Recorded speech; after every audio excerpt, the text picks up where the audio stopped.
Selam aleikum, qysh me ja largu burrit duhanin? So që pin moti, po ju ka bo ves të nejt me tjerë.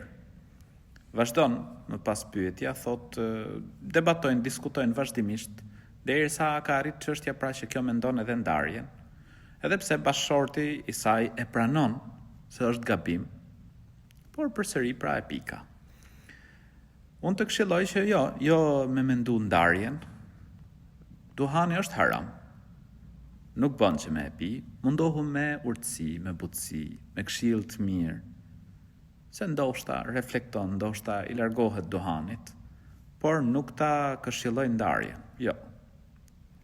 Pra nuk është prej atyre gjunafeve që të çojnë ty deri drejt ndarjes. Normal, era e keqe e tij është padrejtësi që të bën ty, dhe ai duhet të reflektojnë. Duhet ta mendojnë mirë këtë gjë, por edhe çështja e shëndetit është tepër e rëndësishme.